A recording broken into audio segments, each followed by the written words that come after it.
I am not making this up when I say that yesterday was the last day of school for my girls, and my oldest daughter came up to me yesterday and said, I'm bored. So I'm going to make her a fairy garden. I'm going to make her make a fairy garden. Our thrifty crafter, Kim Geiser, is here, along with her daughter, Molly. Hi, Molly. Good morning. When was your last day of school? Yesterday. Are you excited for summer? Mm-hmm. And what grade did you graduate from? Third. Excellent. No more. You're no longer a third grader. You're moving on to fourth grade. Big time, huh? All right. So did you make these fairy gardens?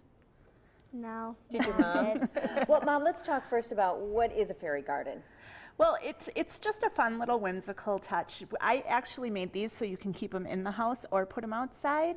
But yeah, there's so many different varieties. If you look online, there's so many different And if you go to the farmer's market or to your local flower shop or garden center, you find these little succulents too and little itty bitty plants that they're kind of catering to this fairy world. Very much so. In the last few years, it's really taken off. And it's fun to make a fairy garden, but then I thought, what about a little house for the fairy? You need places for your fairy. So what did you do with this one? Well, these popsicle sticks I just got at the dollar store. Any dollar store or the craft store has them too. A whole package of them for a buck.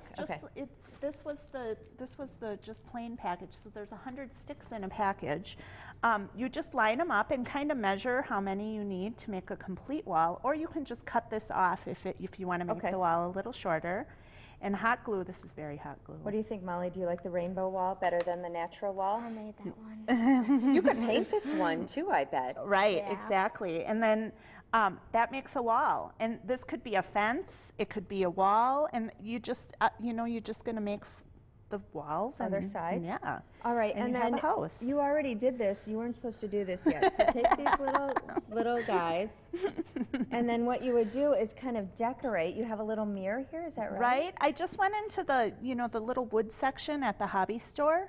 Okay. And they have all sorts of little miniature things. Yeah, so for like dollhouses. Yeah, so you can fill it with, whatever you want. Okay, now decorate And with those. these I picked up at the dollar store. These were cat toys. Cat toys. So yeah, I just thought those would be kind of cool. It can, just bring some color into them. And there's a little fence over here, and you've taken rocks. Do you like collect rocks? My daughters like to collect rocks. It's one of our favorites. They have nothing to do with them. So now they have an idea of what to do with them. Perfect. Perfect. And like this one, I took just regular wood from the beach, actually. We got these at the beach. And this one has a little chalkboard, so you can write a little message for your fairies. And remember, don't email us. We know you need permission to take driftwood off a beach. So make sure you have permission to do that. Right. Oh, I just love, did you show, can we just show that rooftop on this one here? Yeah, and that was this, this was also at the dollar store. It's moss roll. It's kind of got a plastic lining, kind of, and then the moss is on top of it, so it's actually strips. Or you could just use moss.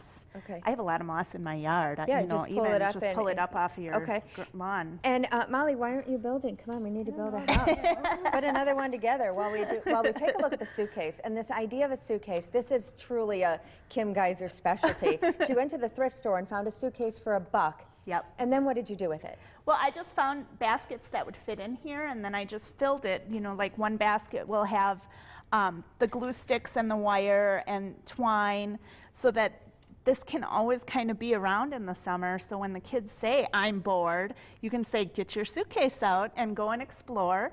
Find some, just things in nature that this could be a cute little fairy bed or a boat. Perfect. Who needs the kids, Kim? You and I will just play. Yeah, we'll just play.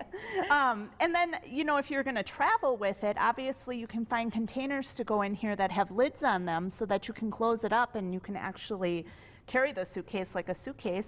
And mason jars with the lids on for the stones and seashells.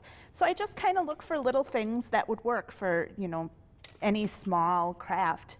And this can be for the fairy garden, but it can be for anything. You can do whatever craft supplies in there for any types of projects. Use their imagination and encourage them to think, outside the box, and it's just a good learning tool for kids. Excellent. What do you think of the suitcase idea? I bet you do. And you're very precise in building your walls. I like it. Molly, thanks for being here. Have a great summer. Maybe I'll bring the kids and we'll come craft together. That would be wonderful. And if you'd like to learn more about Kim and what she's doing in the world of art, go to persimmonstudio.com. We put a link on our website, fox11online.com. Thanks, ladies.